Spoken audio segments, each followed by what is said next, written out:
Good morning. I'm going to take a few minutes this morning just to give you a basic understanding of how people learn leadership, how you can learn leadership, and also just a few pointers or things that I've learned along the way, either by negative or positive examples, and possibly those would be valuable to you. So let's get right into this. Learning is a ladder. And a ladder, you start with the basic rung, and then you go to the next rung, and the next rung, and the next rung, and the next rung. And so sometimes people hear concepts of leadership on step number 3, but they're actually not at step number 1. And so those concepts don't make sense, or they sound manipulative, or they're just not something the person can ingest. And so understanding that learning is a ladder means you have to start at level number 1 in learning, because the concepts like math build on each other. Some people learned leadership by examples from their parents, simply watching their parents, because in nature you naturally mimic your parents. You're either going to do what your parents do or don't do what your parents do. And that can be by behavior or by trait, but that's why you see things like George H.W. Bush is president, and then George W. Bush is president. That's why you see, Donald Trump's dad is a wealthy real estate developer, and then Donald Trump's a wealthy real estate developer. Is because he's mimicking what his dad was doing. And that starts getting him those results. People think it is about the power the father has to put them in that position. And nowadays, that's really not the situation. It's more about the qualities that person develops naturally by being around the other person.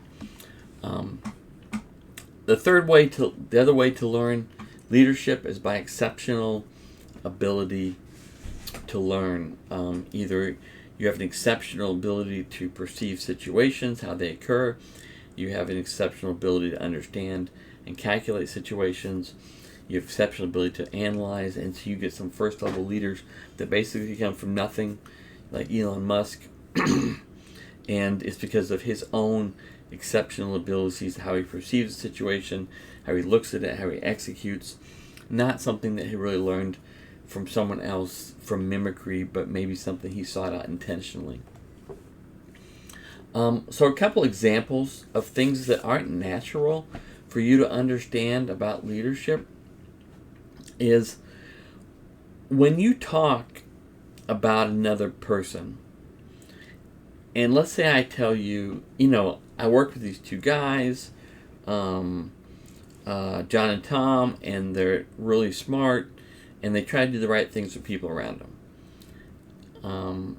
You immediately associate me with John and Tom. And you think I must be at least somewhat smart because I'm associated with them, and maybe I have the same concept of doing the right thing for people around me. Alternatively, and I hesitate to give you an example, I say, Joe doesn't know what he's doing, and he's really an idiot and very selfish. And so because of that, you associate me with Joe, and I have somewhat of an idiot, and I don't know what I'm doing, and I'm selfish, okay? And so be careful when you attribute qualities to someone else, especially like verbally, because the person you're doing that to reflects those qualities on you. You associate with that person and those qualities. So best talk about other people well so that the good qualities are associated on you. Second, let's say you have a friend A or an acquaintance A, and you're criticizing this person to acquaintance B. You might think highly and talk highly of acquaintance B, but in acquaintance B's or friend B's head, he sees you doing this to person A. He thinks behind the scenes you might be doing the same thing to him, to person A. So be careful, because it builds distrust when you're talking bad about someone behind their back, because now you're a person that talks bad about people behind their back. That is the quality of you, and that does not build trust. Now, we all have done it. We all have bad behaviors. I'm not saying that no one has ever done it. I'm saying you need to understand when you speak badly about a person behind their back, you are now a person that does that, and that builds distrust and undermines your leadership. A situation where something's going wrong. One person talks about the barriers and the problems and the things we can't do. Talking about things you can't do and barriers doesn't tell anyone what to do. Doesn't help anyone know what the path is. You get in the jungle, let's say, and you have barriers everywhere. Okay? The leader says, hey, here's a path. Let's follow that. Then people either have the concept to trust you, to understand you, to follow you, or they may not. Right? But if you say, look at all the barriers we have, you did not even give them an option of following you. You could not have been the leader because you were merely pointing out the barriers in the situation. So if you want to be a leader, talk about where you could go, how they could improve as an organization. Not so much about the issues, because people know about the issues. They want to know what you want them to do. If they're 100% bought in to you as a person, you're a level 5 leader, and you start laying out a concept what you want to do, they will follow. Make sure the concept is clear. Don't overly give points when they're not needed. It's almost like a sales pitch. When you get yes, stop talking, right? Hey, honey, let's go to dinner here. Okay. And so you say, oh, and the food there is sometimes good and sometimes bad. You say a bunch of things that undermine your leadership. When she says, yeah, let's go there, then just go there. Quit talking about it. Leadership is selling yourself and your methods. Someone looks at you and they want to be more like you, not because you're, everything's right about you, but because you have some kind of quality that they would like. Maybe you know the path. Maybe you treat everyone with respect around you. They'll follow you in certain situations, especially because of those qualities that you've sold as part of who you are. People will follow people they like. Now, there has limits to that, and we'll talk about that next. They'll follow people they trust. Okay? There's limits to that, and we'll talk about that. And so when you have to think about that is, think about the situation where there's a herd of elephants and they're in the desert. And the water runs out. There's one elephant that they all follow. Okay? So you can have a youngster who thinks he knows what he's doing, and he starts going off in this direction to the west. Okay? They're following him. There's a matriarch. It's an older female. She knows where to go. They're following her, and she's going to the water. Therefore, the whole herd survives. You get a younger herd.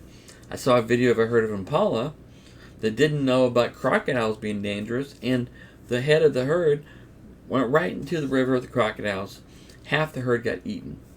Their compulsion to follow the herd was so ingrained they couldn't even stop themselves, even when they saw the ones ahead of them dying.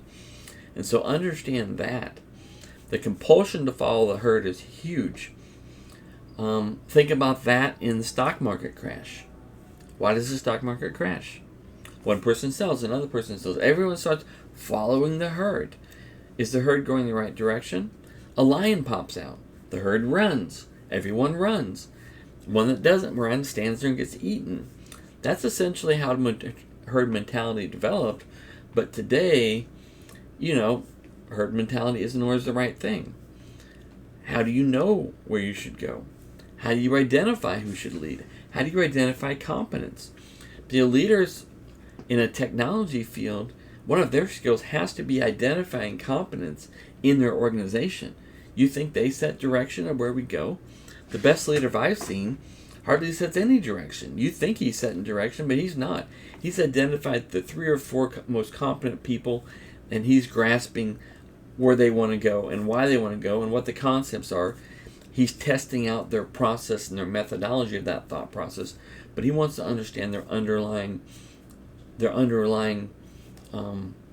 competencies that they have that lead them to the conclusion this is where we should go.